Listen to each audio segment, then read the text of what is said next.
Friends, we are all set with yet another edition of Instead. Instead are the events outside TEDx at Sunbeam Bhagwanpur, TEDx Youth at Sunbeam Bhagwanpur, curated specially to present the achievements of change makers in different walks of life. So there are talks by people of eminence, and there are presentations by performing artists, and there are interviews. Today we have a very special guest in our studio who has dedicated almost 3 decades of her life to the cause of education. And still today, she calls herself a learner. Ladies and gentlemen, please put your hands together to welcome Mrs. Amrita Burman, the Deputy Director of Sunbeam Group, Varanasi. You're welcome to the studio, ma'am. Thank you, and it's an absolute pleasure to be here. Thank you. You're welcome, ma'am. So I hope your ride to the studio was comfortable and you are Absolutely great. I'm absolutely good. Right. So, ma'am, starting with a very primary question that generally comes to mind whenever people look up to you as an educator, as a leader. 30 long years of your life you dedicated to education. There is a huge conglomerate of educational institutions under the banner of Sunbeam Group now, who look up to you as the leader, as the influencer, as the motivator. But this all started with you joining a small school called Sunbeam Annapurna way back in 1998 as a French teacher. My question to you is, was it all by choice or by chance? And how do you see the journey when you look back upon? Okay, so let me first of all thank everyone at Sunbeam Bhagwanpur, not only for inviting me to speak at your Instead series, but also to think that I'm worth enough and to use those lovely words of influencer, etc. Well, I don't really consider myself to be anything of that sort.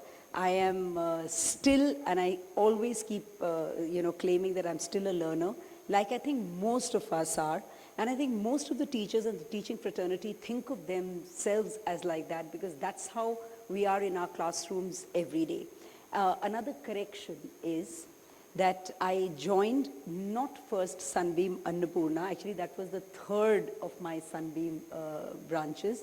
The first one, in fact, was a branch that we gave away, but we started, which was SIGRA. And after that, in fact, it was at the place that we are sitting right here at Bhagwanpur. I was the principal of Bhagwanpur. No, let me take you even a little further back. I joined the group in the year 1992. I joined at Bhagwanpur as a teacher, and that's when I taught French. So I just wanted to connect the two things. I joined as a teacher here. I taught English in class 3, and I taught certain other subjects. I was the class teacher of class 3, and also French to the class 9s and 10s. So that was a kind of a correction. When I look back at my journey, and what do I see, and whether this came up as a choice or a chance? Well, it came as a chance. There is no doubt about it. And coincidentally, I don't want to use the word unfortunately, for many people in the education sector in India, especially I think till a few years back, most of us joined the profession as a chance, because of the fact that it's always a very respected, profession.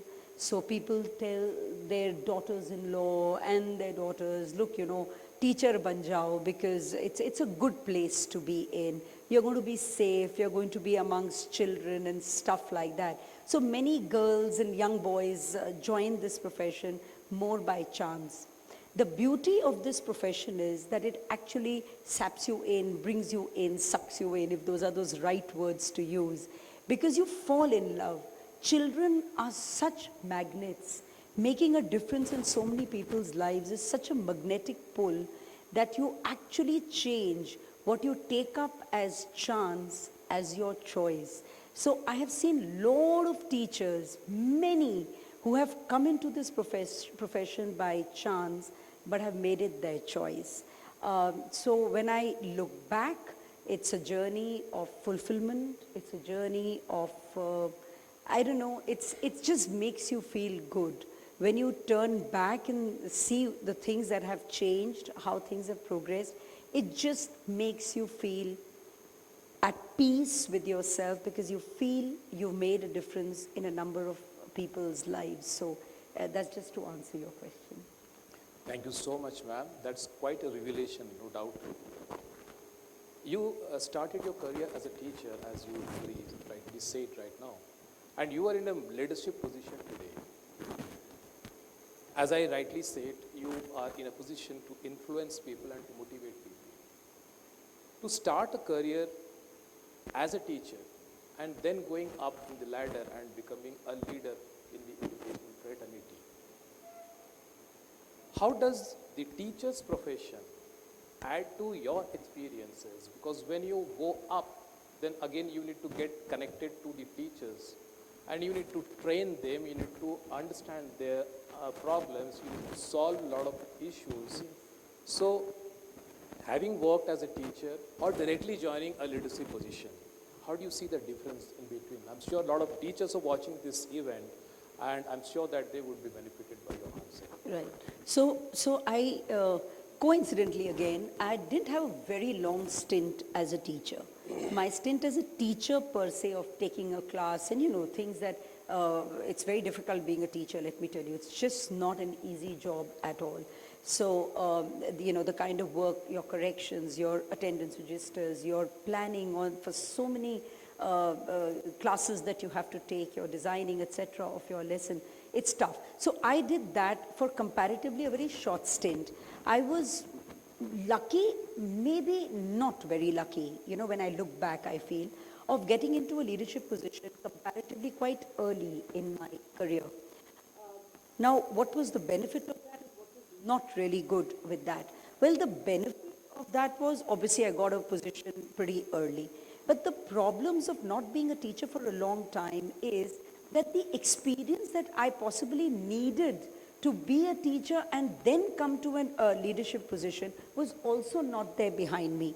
So I had to really struggle a lot in my leadership position to be really able to understand what teachers go through, the needs of a classroom.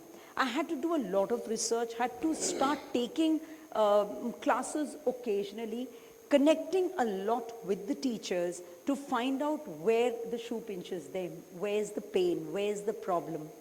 Took a lot of classes, did a lot of research so that I could give them, as you mentioned, they would come to me with problems. So as a leader, I think it's our responsibility to give them solutions. So these solutions did not come very easy. These solutions had to be looked into by reading, by connecting with other people. The only thing I think that was possibly a little bit of an advantage with me was I was a little instinctive to the profession. So if anybody came with a problem, I could easily connect with their problem and then possibly speak to few more people, listen to my own inner voice. And that's why I thought there was a little bit of an intuition and an instinct of coming up with the solution. So the initial years were really not very easy because I wouldn't have considered myself, especially at that stage, not that I consider myself to be the same even today, but did not consider myself to be very experienced. Today, you become principals after maybe 20 years of being in a classroom. So you understand the classroom very well. So there's a balance between the two positions. At that stage in my life, the balance wasn't there. The responsibilities were huge as a leader, but the experience to be able to take care of these responsibilities was not really much. So I think there I had to work a little harder than maybe many other people in leadership positions. Right. So what I see is that a lot of passion you have for education and for teaching, and even now given a chance to go back to classroom, probably you will not say that, no, this is none of my job, you'd rather enjoy the time that you spend with the children. This also gives us to reflect that you have a very close connection with the the second rung of leaders in an educational setup, say to a principal or a school manager. So what, according to your perspective, a school principal is, vis-a-vis the scenario prevailing now, as you rightly said, that it almost takes 20 long years for someone to become a principal from a teacher's position. But there are now this young age culture of people joining in the industry of education, so to say. They dream a very quick jump over, elevation. Okay, I should become a principal now, I should become an HOD now. What, in your perspective, a school principal is? A leader, a teacher, or a manager of day-to-day affairs? I think as a principal, especially in schools of today, you have to be a leader, a teacher, and a manager. The roles have changed a lot. I remember, and I think it happens in a lot of schools even today, that you have been a teacher for 20 years and you become a principal and you manage to do a good job. But today, I think even if you've been in a class for 20 years, it gives you a perspective into what's happening in the classroom, but schools are not just about that anymore. Classrooms are still your labs, classrooms are still your places of research, classrooms are still the places where there is transaction of a lot of learning. But at the same time, beyond classrooms, there are many things happening. So if you're only a teacher that has confined yourself into a classroom, you possibly may not be a very successful principal today, because you have to have a complete 360 degrees overview of the school. And in the school, with the children being absolutely at the center, there are today other people also. Your teacher, the growth of the teacher. So if you're just a teacher coming into being in a leadership position, you possibly don't know what are the nuances, what are the new things that have come up, around. And unless and until you sit there in your offices and interact or check on what's happening all over the world, you possibly may not be able to get the best back to your teacher. Once you get the best back to your teacher, it automatically goes to your child. At the same time, the way you're running schools today, when it comes to the way our offices work in particular, they've become very corporate style. There is branding that is needed. There are principals I speak to who have a very, very tough time in trying to get admissions because they have new schools and there's a lot of infrastructure investments that have been made by their managers. So, what's important is that you have to have a 360-degree vision of the way your schools learn, keeping the child and the child's learning, of course, at the center.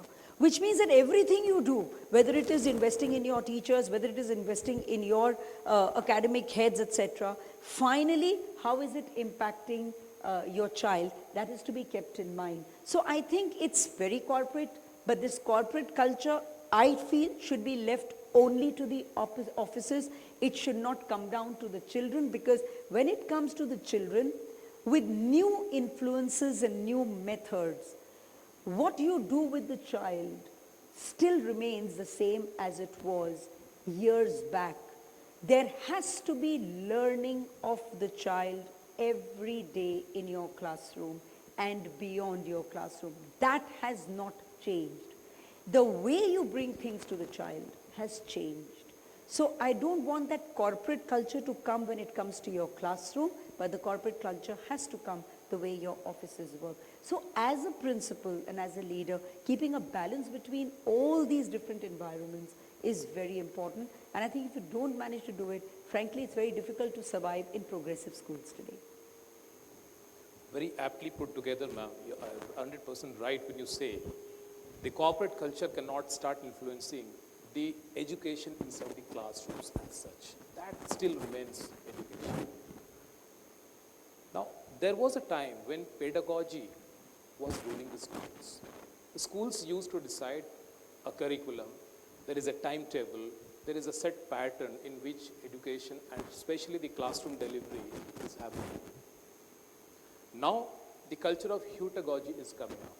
When children are exercising their preferences, in fact, they are being very encouragingly being promoted also to do so, that, okay, come up with what you want to study and how you want to study. So, taking cue from your previous conversation right now, as you say that the classroom responsibility of a teacher still remains to teach. Now, the situation is slightly conflicting when a student decides what to do, what to learn and how to learn, whereas the teacher's role still remains to teach. So what do you think the schools, the education system, the classroom setup, and the classroom management, basically at the principal's level, has to go for a complete metamorphosis so as to accommodate these quake of changes now coming up in the education system, especially in light of Indian education system?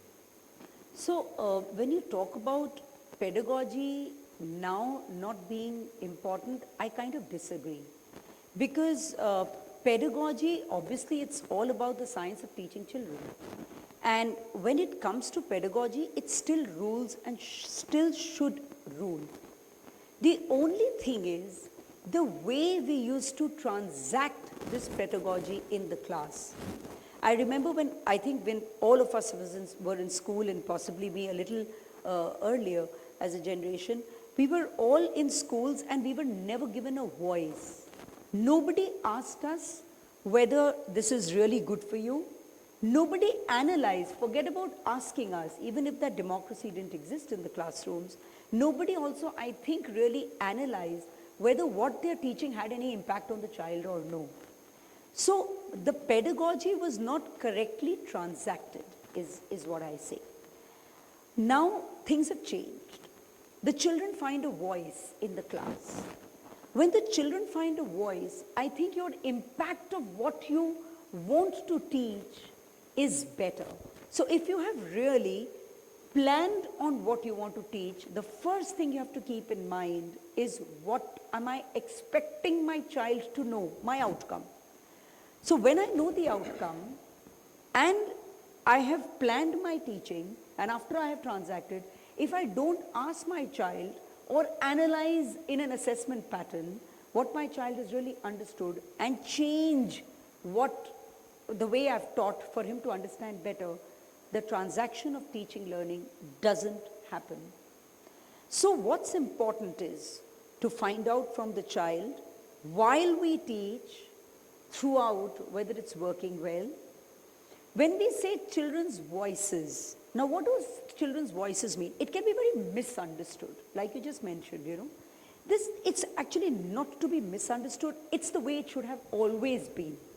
I think today in schools the right thing is happening. We should have always kept the child at the center. We should have always kept this in mind, that this is what a child really wants. For that you have to ask him, is it working? You have to assess and analyze, is it working, and make the changes. So I think pedagogy has improved in its transaction patterns, but pedagogy per se hasn't changed, will not change, and should not change. Child has to be kept at the center when we are transacting. So I don't think any major changes in the science has happened. It's major changes in the understanding and the empathy of teachers and leaders that has given the children the much needed voice that they should have had in their own learning. The other thing which I thought I must tell you is, we never teach. We can't teach, let me tell you. As teachers, if you feel that you've taught, you're wrong. You can only facilitate teaching. In that, the child becomes in itself a very important component.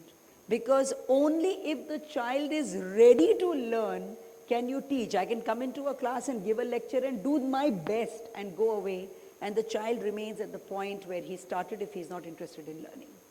So you create an environment where a child learns. So facilitation of teaching is all that we can do. How we facilitate, so that the child's interest is there in the class right from the beginning to the end, is the task of a facilitator or a teacher, if you call them. Very true. So you need to be self-motivated basically, and the encouragement has to come from within yourself. Taking cue of the same statement, the group looks up to you as the in charge to recharge others. Performance pressure. Okay. My question is, my gentle question to this leader, how does this leader recharges herself? Because I'm sure even your batteries go down sometimes. Yeah, of course, I mean, and especially with age, you feel physically, you need to charge. But I think I'm good. The moment there's a challenge, there's an excitement, there's something that's possibly not working right, or there's something to be done, right? Why should we only look for trouble? When there's some event that's coming up and there's something that needs to be, or there's an idea that strikes and I really want to do it with passion, that's when the battery gets charged. So when there's less of work, I'm very discharged, and then I tell, okay, I think this is the time for a holiday, there's less work to do, so let's just go up somewhere and let things pile up. I'll come back and I'll finish it off quickly. And I draw a lot of my energy from the people I work with, from the students, a little note, or even like these Teachers' Day, little notes that keep trickling into you, and people say, and even your alumni that connects with you and says you've made a difference. I think those are also battery chargers. So when you work, I think with a lot of nice people like all of you all sitting right here in front of me, or the people who are there in the other branches and institutions, I think you draw your energy from that. Another source of energy, I'm missing it actually in this pandemic, is when I take my rounds to the associate schools and I meet the children there. Somewhere I feel down the line that we are really doing true service in these 3-tier, 4-tier towns of UP. And when you see the passion in their eyes, I frankly feel they are full of gratitude. It's not praise, forget the praise. Not towards me, but towards the institution for having provided to them, sitting in their towns, of a dream which they wanted to achieve. I'll just give you a very small example. I think this year maybe, or the year, I don't remember when. I spoke to a child who was a topper after class 12, and I spoke to this girl, and she was a topper in that particular branch. And I asked this child, so what next? Where do you want to go? And when she turns around and she says, my dream is Miranda, and ma'am, I think I'm going to achieve it because I've got this percentage. That's when you feel, okay, you're coming from a 3-tier town or a 4-tier town, and maybe just a Lucknow or a Varanasi or an Allahabad, some 8-10 years back was the dream of a lot of children there. Or maximum you could have thought of an IIT, because that's there in the systems in UP. Everybody thinks of becoming at least an engineer, then of course a doctor. But you don't talk of girls coming up and saying, I have taken liberal arts, I have taken humanities, and I want to go to LSR. So I said, actually my question to her was, do you really want to go to LSR? Because, I think Miranda is what I mentioned, yeah. So do you want to go to Miranda? No ma'am, but I've got the percentage. Ma'am, I'm going to make it, and I'm really going to, I'm planning to become a journalist, or, whatever the girl said. And those were moments which made me feel, if we can have these kids go to the next level, that's what true education is all about. When we make differences in complete towns, let me tell you, the town changes because there's a sunbeam in that town. The attitude towards education changes. I think we can get no better battery charger than that. That keeps me going. Very true, ma'am, very true. That's so excellently acceptable, and that is so pleasing and satisfying to realize that when your influence actually brings in change in lives, that's like being a true change maker. Thank you so much for your time, ma'am, with us. We really enjoyed talking to you. This was a very free discussion and an interview. It cannot be called an interview as such. It was a lot of sharing of knowledge from you, and the rich reservoir of knowledge that you have out of your experience of having dedicated almost your entire life into the cause of education is really benefiting for all of us to know. So thank you so much once again for being with us and sparing so much of time with us, such precious time of yours with us. Thank you. Thank you. Thank you, viewers, once again, all of you. And till then, we see you again in the next edition of Instead. Till then, bye-bye.